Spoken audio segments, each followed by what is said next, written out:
In January 1943, Japanese military intelligence compiled a report on American infantry capabilities on Guadalcanal. The report detailed American weapons with clinical precision. The M1 Garand rifle, semi-automatic, 8-round capacity, effective range 500 yards, standard issue to every infantryman. The Springfield M1903, bolt-action, 5-round capacity, equipped with scopes for designated marksmen, known quantity. But on January 22, 1943, something appeared in the Point Cruz groves that wasn't in any Japanese intelligence report. A Winchester Model 70 sporting rifle, purchased through mail-order catalog, owned by a civilian, modified with a hunting scope, and in the hands of a 27-year-old lieutenant from Illinois. That mail-order rifle would kill 11 Japanese snipers in 4 days. What the Japanese military never understood was that America had been training snipers for decades without knowing it. Not in military academies, in deer camps, county fairs, shooting competitions at rural clubs where factory workers and farmers competed with rifles they bought from Sears catalogs. While Japan built a sniper program through military selection and training, America had accidentally created something more powerful, a civilian marksmanship culture that turned ordinary citizens into expert shooters before they ever put on a uniform. This is the story the Japanese snipers never knew they were facing, and why 11 of them died before they understood what had just killed them.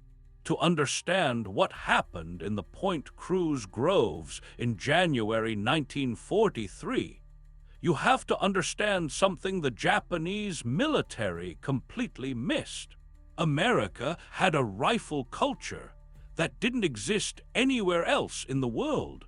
In 1935, you could open a Sears Roebuck catalog and order a Winchester Model 70 rifle for $61.45.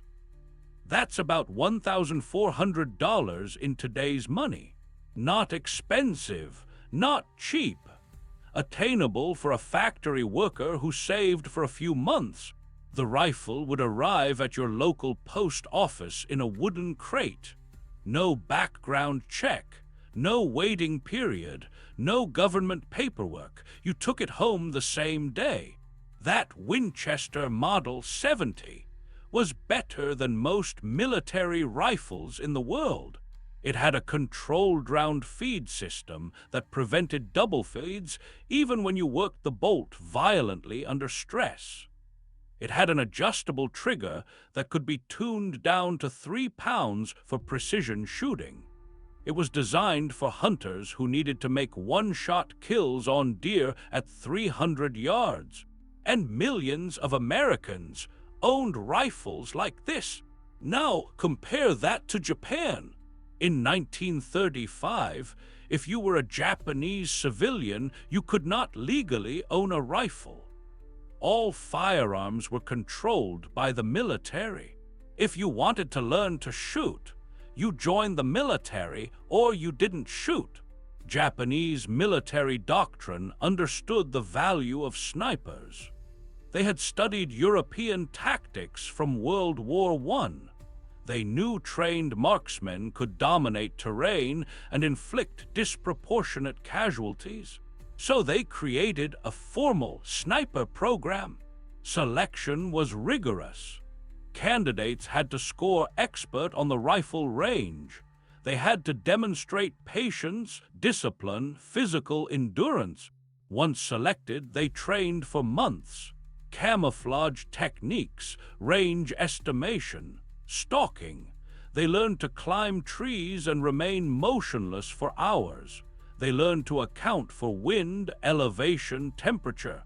They were issued Arisaka Type 97 sniper rifles with 2.5x telescopic sights, purpose-built military weapons. By 1942, Japanese snipers were some of the most feared combatants in the Pacific.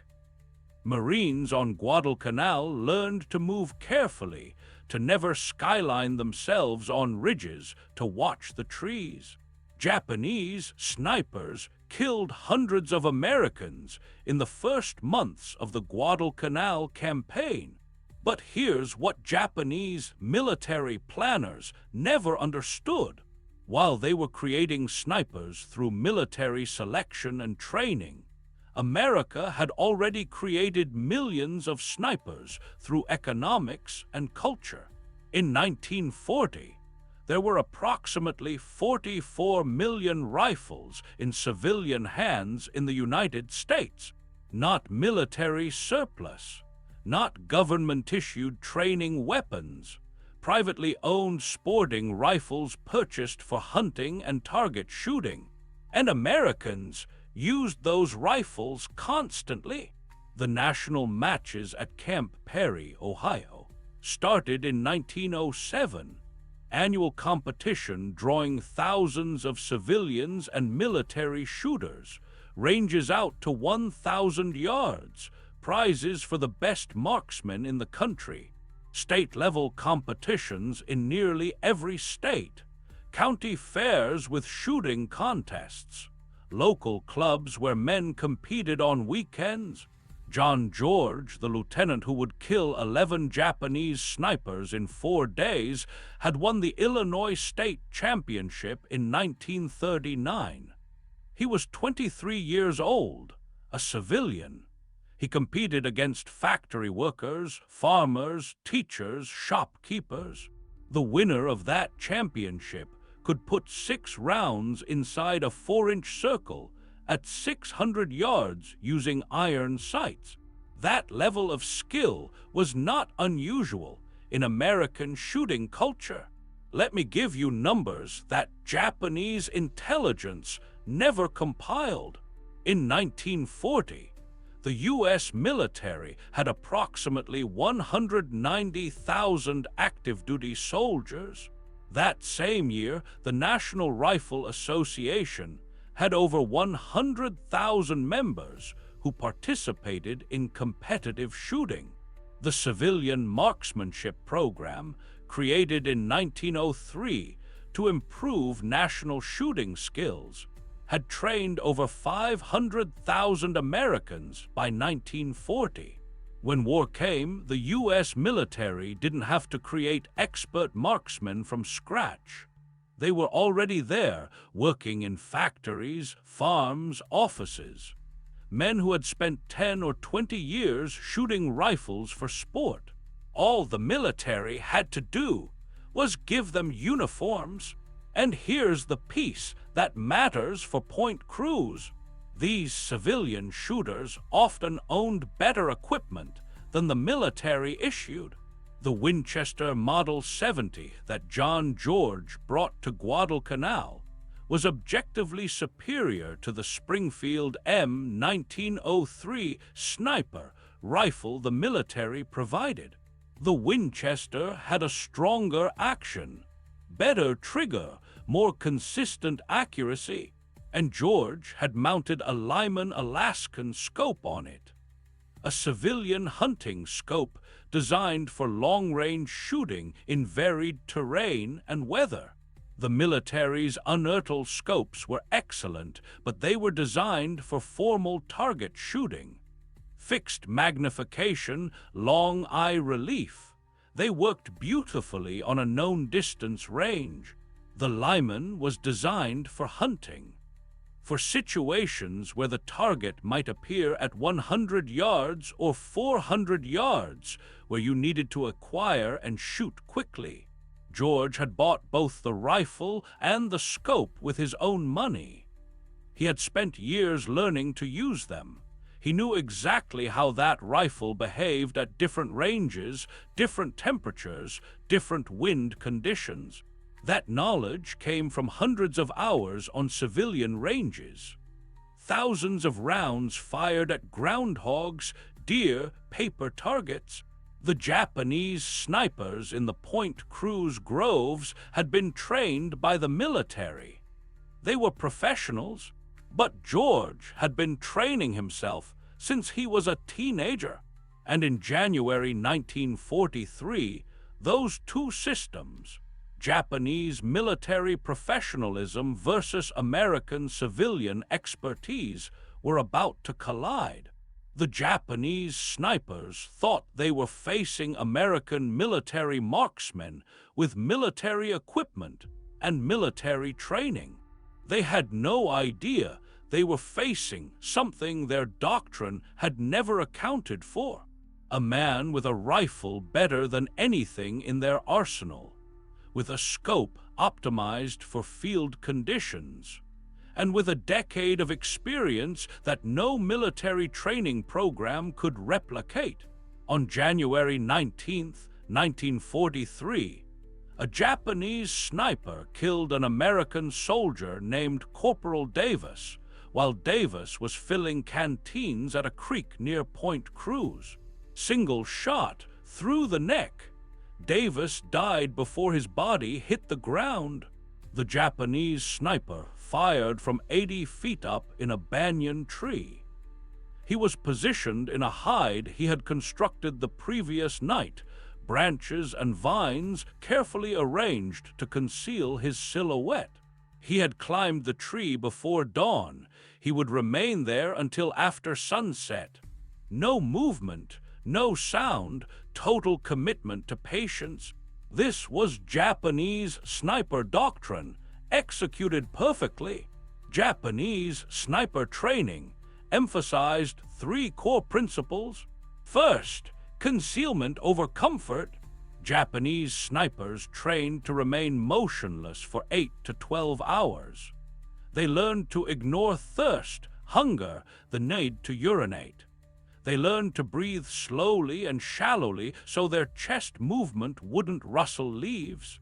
They studied camouflage as an art form, not just wearing the right colors, but understanding how light and shadow worked in jungle canopy, how to position themselves where the human eye naturally wouldn't focus.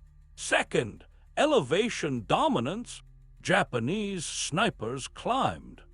They operated from trees that reached 80, 90, even 100 feet high. The reasoning was sound. Elevation provided better fields of fire. It made return fire difficult. Soldiers on the ground struggled to shoot accurately at steep upward angles, and it was psychologically intimidating. Soldiers learned they could be killed from above at any moment. Third, patience as a weapon. A Japanese sniper might go days without taking a shot. He would watch trails, study American patterns, identify high-value targets, officers, radio men, medics. He would wait for the perfect moment. One shot, one kill, then remain motionless as Americans searched for him. This doctrine had proven devastatingly effective in the early months of Guadalcanal. Marines learned to fear the trees. They learned that stopping for water could get you killed. They learned that moving predictably along trails was suicide. But Japanese sniper doctrine had a critical vulnerability that nobody in the Japanese military understood. It was optimized for hunting soldiers who couldn't shoot back at range. The Marines who fought on Guadalcanal from August to December 1942 were armed with M1 Garands and Springfield rifles with iron sights. Effective range with iron sights in jungle terrain, maybe 200 yards if you were expert. More realistically, 100 to 150 yards. A Japanese sniper in a tree 80 feet up and 300 yards away was effectively invulnerable. Marines could see muzzle flash. They could sometimes spot the sniper, but they couldn't hit him. So they adapted. They called in mortars. They sprayed entire trees with automatic fire. They learned to move quickly and unpredictably. But they couldn't hunt the snipers directly. By late December 1942, when the Army's 132nd Infantry Regiment relieved the Marines, Japanese snipers controlled the Point Cruz groves. Intelligence estimated 11 snipers operating in a 2-square-mile area. In 72 hours, January 19th to January 21st, those 11 snipers killed 14 American soldiers.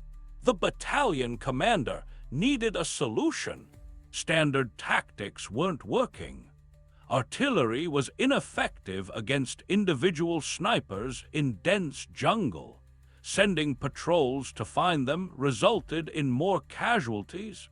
The commander needed someone who could fight snipers on their own terms, engage them at range, with precision, with optics that eliminated their elevation advantage. That's when someone remembered Lieutenant John George and his mail-order rifle. Here's what makes the next 4 days strategically significant. The Japanese snipers were about to encounter something their entire tactical framework had never accounted for. An American shooter who had comparable optics, 2.5x magnification on his Lyman Alaskan scope, same as their Arisaka sniper rifles, who had superior field experience. George had spent a decade shooting at unpredictable targets, animals in varied conditions. Japanese snipers trained primarily on known distance ranges with stationary targets, who used different tactical psychology. George wasn't trying to terrorize or suppress. He was hunting with lethal efficiency.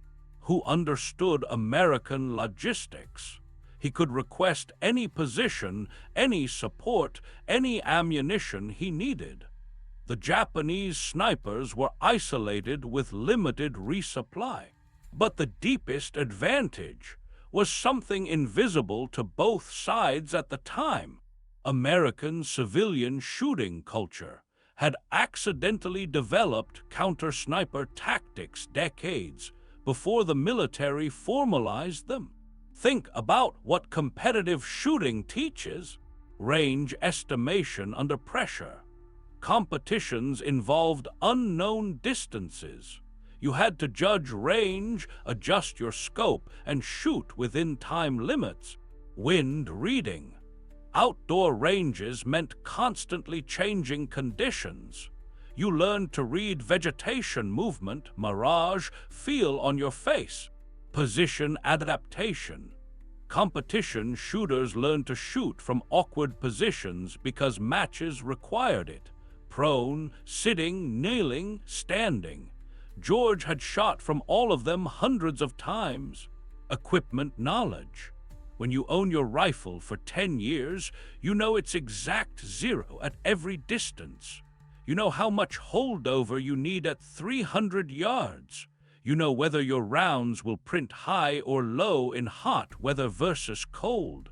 Japanese military sniper training was excellent, but it was standardized. Every sniper learned the same techniques, used the same equipment, followed the same doctrine. George had learned through iteration, through experimentation, through personal investment in his craft. And there was one more element the Japanese never anticipated: American logistics. On January 22nd, when George set up in that ruined bunker west of Point Cruz, he had 60 rounds of ammunition with him. If he ran out, he could request more. The Army had millions of rounds of .3006 ammunition on Guadalcanal. The Japanese snipers had what they carried, maybe 60 to 80 rounds total, Resupply meant sneaking back through American lines to Japanese positions, then returning to their hunting grounds. Every round mattered. George could afford to take calculated shots, to fire at movement to confirm a position, to engage at longer ranges where hit probability was lower. The Japanese snipers couldn't. They had to make every shot count.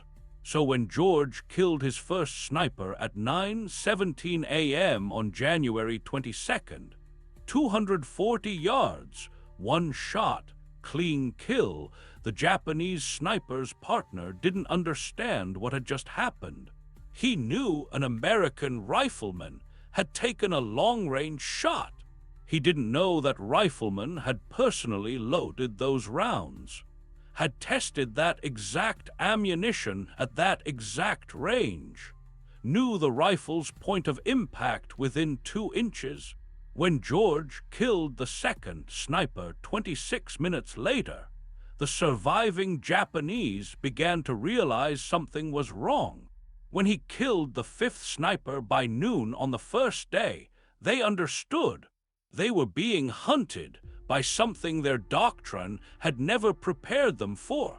An American who shot like them, who understood patience like them, who had optics like them, but who had advantages they couldn't match. And over the next 3 days, George would systematically dismantle Japanese sniper operations in the Point Cruz groves using tactics that the U.S. military would later incorporate into formal doctrine. Tactics that came from civilian shooting culture, not military training. Tactics the Japanese couldn't counter because they didn't know they existed. Let me tell you about something the Japanese snipers never knew was killing them.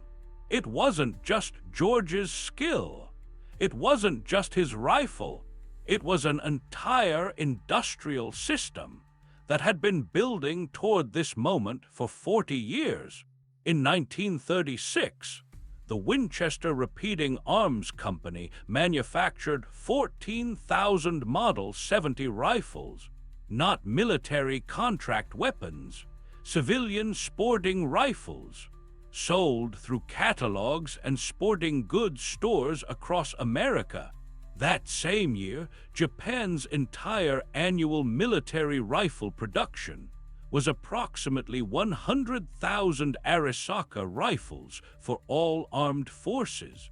Winchester alone was producing civilian rifles at a rate equal to 14% of Japan's total military production.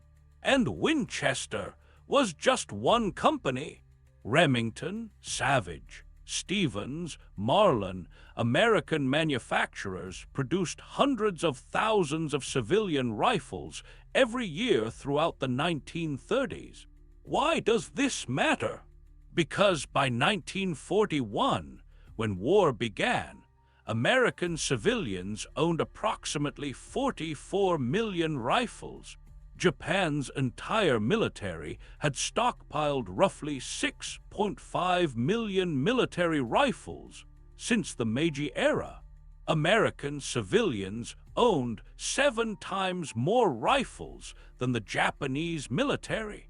And those civilian rifles weren't inferior weapons being sold to amateurs.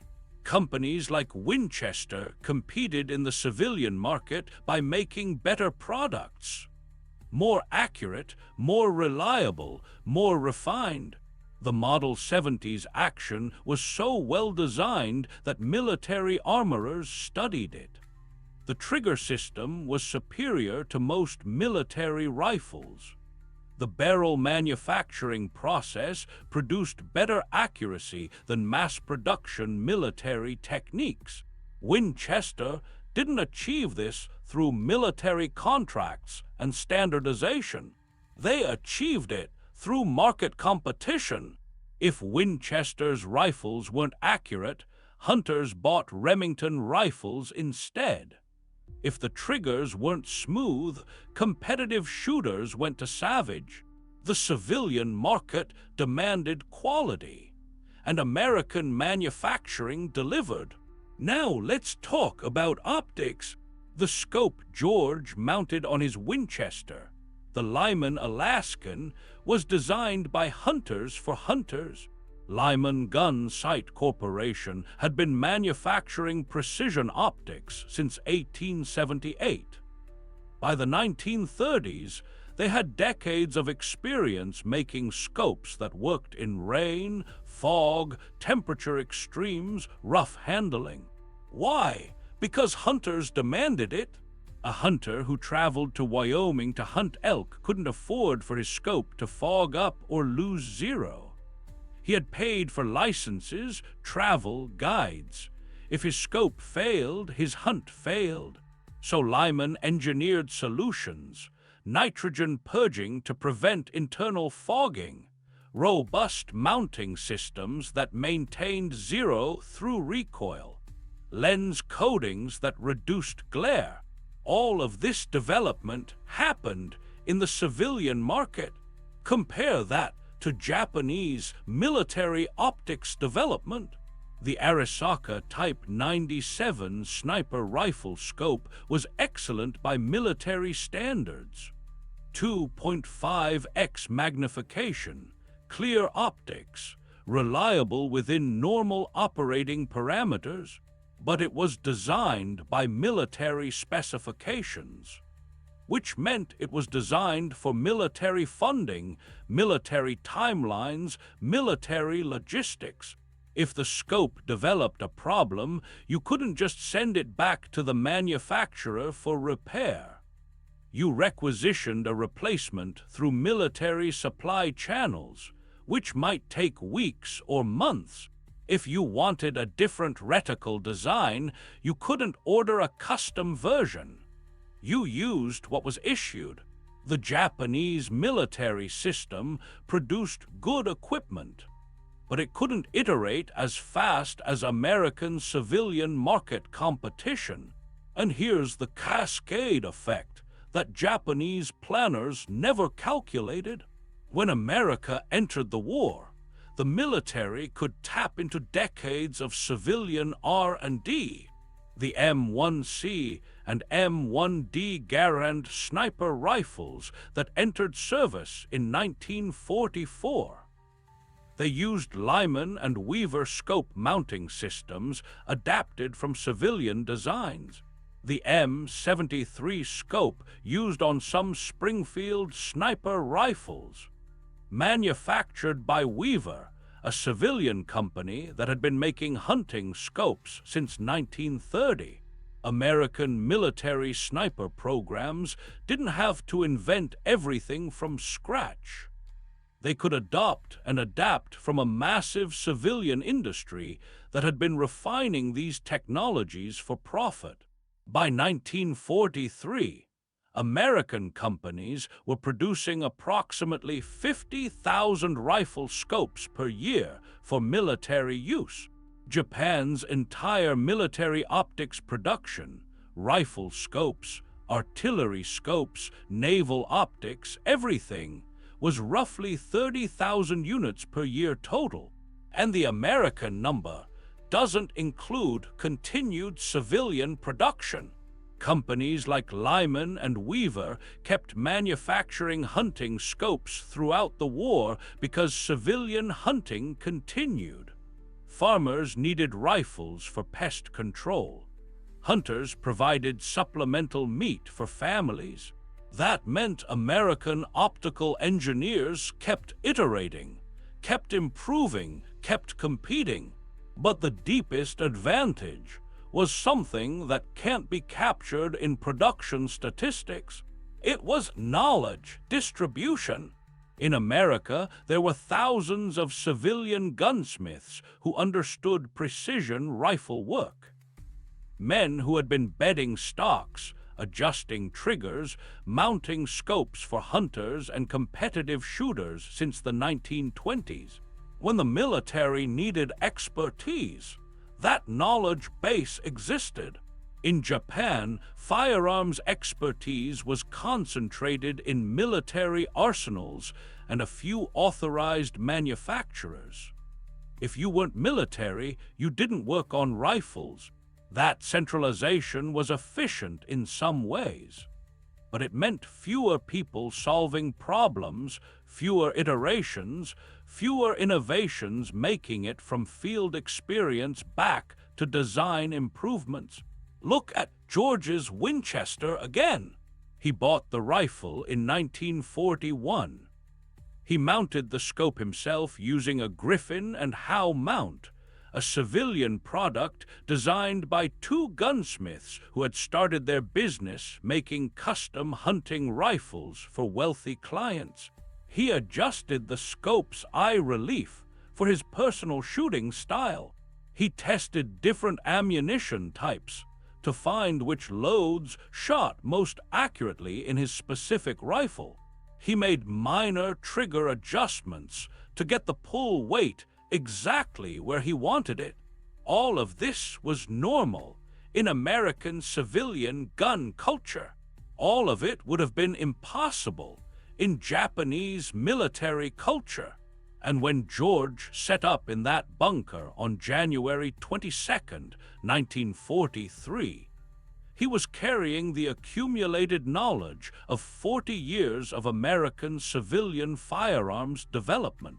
The rifle, Winchester's commercial competition with Remington and Savage, the scope, Lyman's decades of solving optical problems for hunters, the mounting system, Griffin and Howe's custom work for precision shooters, the ammunition, decades of development by American ammunition companies trying to win civilian market share, George's personal expertise, a decade of competitive shooting at civilian clubs.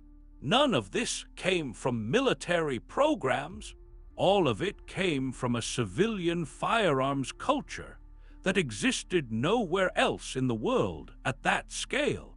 The Japanese snipers in those trees were professionals, well-trained, well-equipped by Japanese standards, operationally effective, but they were facing an industrial and cultural system they didn't know existed, and that system was about to teach them a lesson in exactly 4 days. By the afternoon of January 24th, the Japanese had a problem they couldn't solve. 8 of their snipers were dead, 3 remained, and somewhere in the Point Cruz groves, an American shooter was hunting them using methods their doctrine had no answer for. Let me show you exactly why they couldn't adapt. Japanese sniper doctrine assumed certain constants. Constant 1. American soldiers had iron sights. Maximum effective engagement range 150 to 200 yards in jungle terrain. Japanese snipers could operate safely at 250 plus yards. George engaged them at 290 yards, 240 yards, 380 yards. With precision, the Japanese realized someone had a scoped rifle, but they assumed it was a military-issue Springfield with an unearthed scope. They didn't know George's Lyman Alaskan had different characteristics: faster target acquisition, better eye relief for field shooting positions. Constant 2. American soldiers moved in units with predictable patterns. Patrols followed trails. Supply parties moved at regular intervals. Officers stayed with their men. George operated alone. No pattern, no predictability. He would shoot from one position, then relocate immediately. He used terrain the Japanese didn't expect: ruined bunkers, shell craters, fallen trees. The Japanese snipers tried to triangulate his position after shots. By the time they had a location, George had moved. Constant 3. American soldiers prioritized survival over mission completion. When taking fire, Americans would take cover and call for support. Mortars, artillery, airstrikes. George reversed the equation. When Japanese mortars began targeting his position on January 23rd, he didn't retreat to safety and call for counter-battery fire. He relocated just far enough to avoid the mortars, then continued hunting. The Japanese snipers expected their supporting fires to suppress the threat. Instead, the threat adapted and continued operating. This wasn't recklessness. This was calculated risk-taking that came from competitive shooting mindset. In civilian shooting competition, you had to complete the course of fire regardless of conditions. Rain, wind, equipment problems, you adapted and continued. Military doctrine emphasized force preservation. Civilian competition emphasized mission completion. George brought competitive mindset to combat. And then came the moment that showed the fundamental gap between Japanese military training and American civilian experience. January 24th, 8:17 a.m., George spotted a Japanese sniper in a palm tree. Low position, 40 feet up, 190 yards out, partially concealed by palm fronds. Easy shot. George aimed, began trigger squeeze, then stopped. Why? Because in his decade of competitive shooting, George had learned to recognize setup positions. In long-range competitions, course designers would create trap stages. A target that looked easy but was designed to exploit poor fundamentals. If you rushed the shot, you'd miss. If you took it from the wrong position, environmental factors would affect your impact. The best competitive shooters learned to read the course, to recognize when something looked too easy. That palm tree position looked too easy. George lowered his rifle and scanned the surrounding area. 11 minutes later, he found it. A second Japanese sniper 80 yards northwest, positioned to cover the decoy. Watching George's previous position at the fallen tree, classic bait and ambush. In Japanese military sniper training, this tactic had a formal name and formal procedure.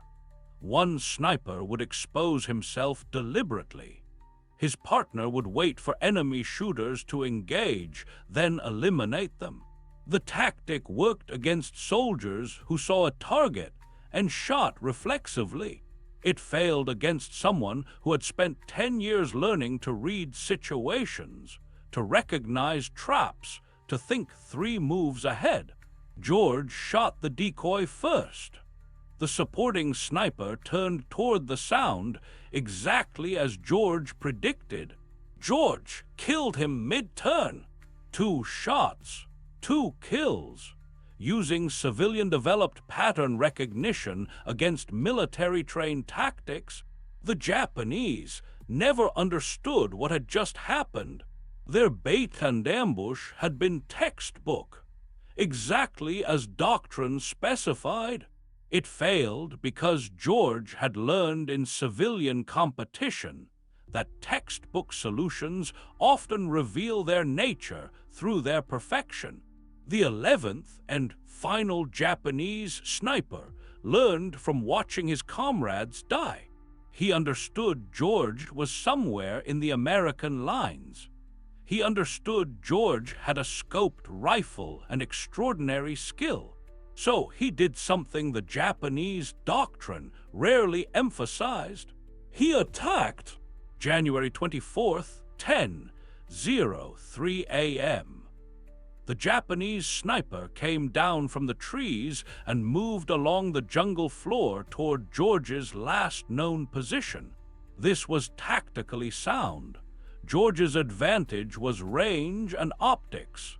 Close that distance, force a close-range engagement, negate the advantage. The Japanese sniper moved carefully, using vegetation for cover, watching for movement. He had a general area where George should be located.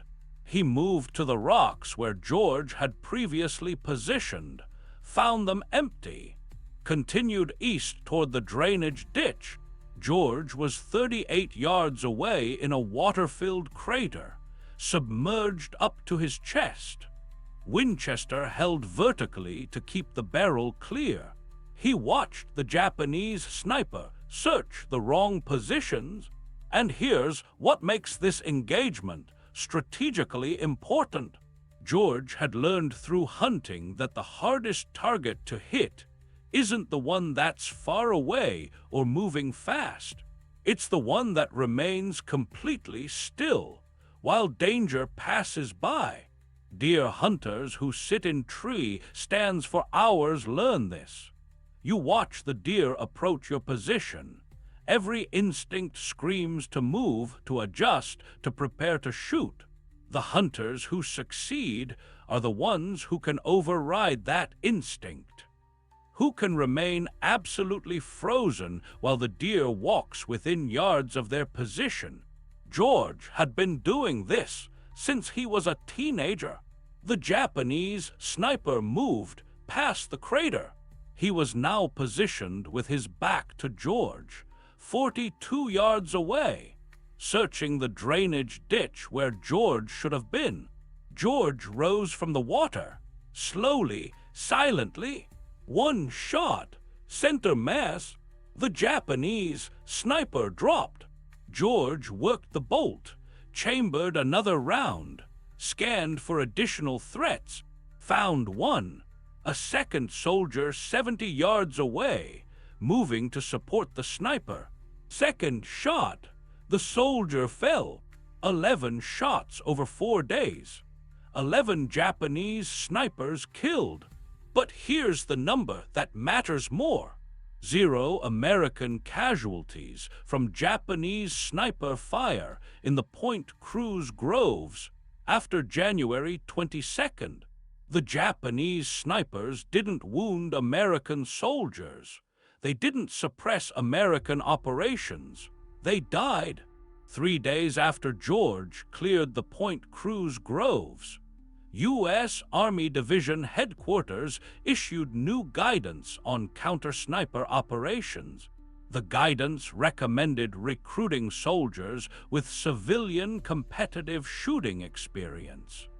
It recommended allowing those soldiers to use personal rifles if those rifles were superior to issued weapons.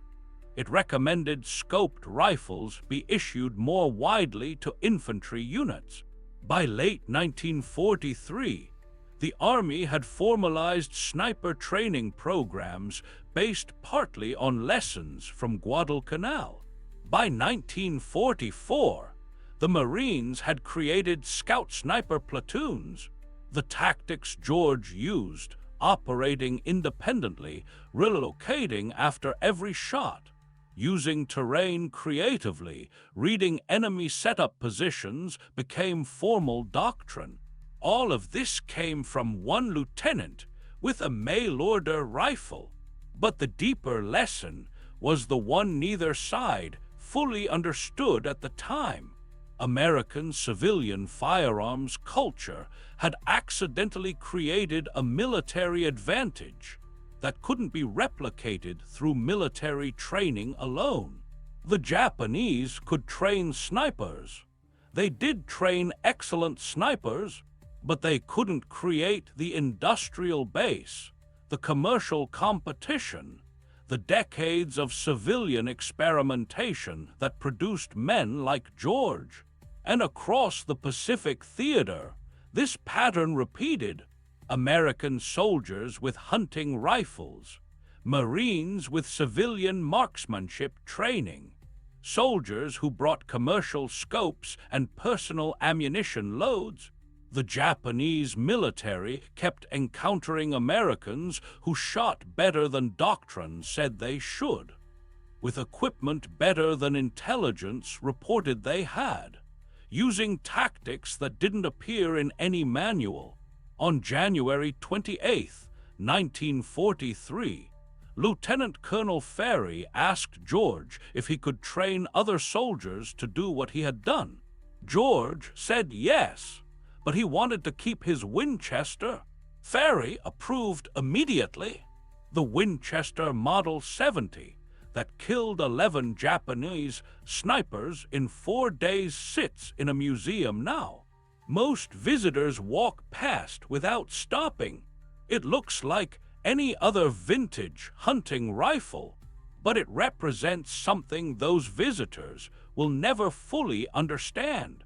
It represents a military advantage that was never planned, never designed, never formally created.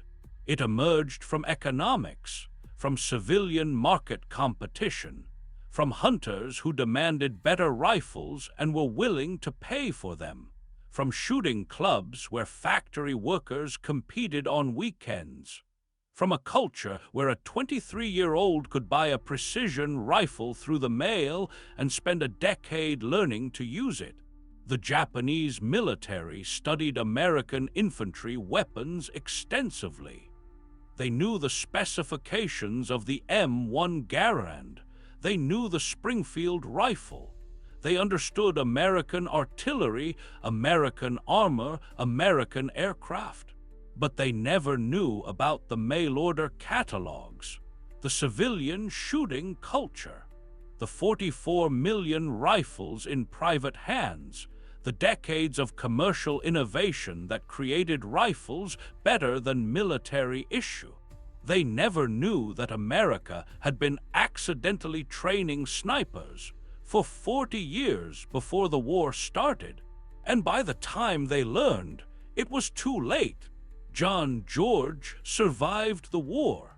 He never fired his Winchester in combat again after Burma. He became a scholar, a diplomat, a writer. He lived until 2009, but in January 1943, for 4 days in the jungles of Guadalcanal, he proved something the Japanese military had never anticipated, that America's greatest military advantage might not have come from factories or military academies. It came from the civilians who bought rifles through catalogs and learned to shoot at county fairs. It came from a culture that made marksmanship a sport, a hobby, a weekend competition. It came from the economic system that rewarded innovation and quality. And it came from one lieutenant who kept his mail-order rifle when officers told him to leave it behind. 11 Japanese snipers never knew what killed them, but we do.